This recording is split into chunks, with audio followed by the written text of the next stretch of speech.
Thanks for joining us here on CTV News Channel. I'm Renee Rogers. We'll begin with breaking news out of Vancouver. Police there have provided an update on the tragedy that's left 11 people dead and dozens more injured. Police say the death toll could rise.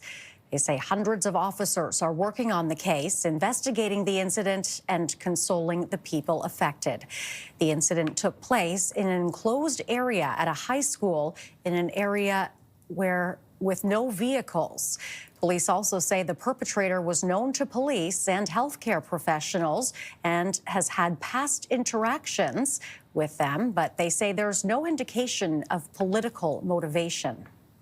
While I'm not prepared to speak about the potential motive, I can now say with confidence that the evidence in this case does not lead us to believe this was an act of terrorism.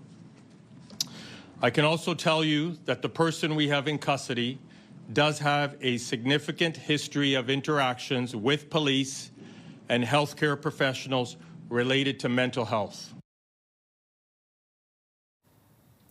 For more on this, we're joined by CTV's Penny Daflos. Penny, what's the latest?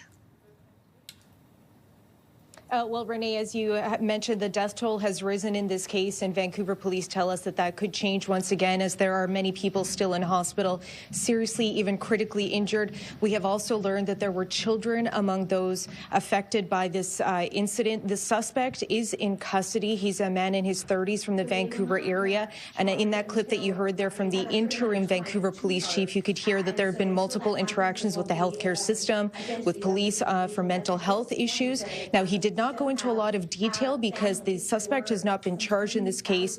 We're told that they are in contact with him. They have spoken with him. But a lot of the questions here today focused around safety protocols and what was the security for this particular festival.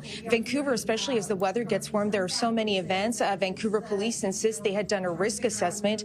This is the second year the Lapu Lapu festival was taking place, and they felt that there were no big risks.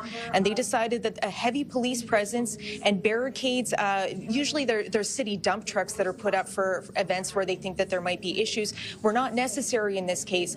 Part of this festival did take place on the grounds of a high school, one of the biggest high schools in Vancouver, which is in the southern section of the city. But the food truck area, which is where this incident happened, that was on a side street, and they had determined that there was no big risk to the public, and that's why the safety assessment dictated that they weren't going to do very much in this case. So a lot of questions around that. We are expecting an update from the mayor at 2 p.m. this afternoon. He had been out of town, but he is flying back to give us an update on that. Last night, we spoke with a number of city councillors at the scene, everybody incredibly disturbed by this case. There were tens of thousands of people at this festival, including local municipal leaders, political candidates, as well as just general members of the community. So this is really hitting Vancouver hard.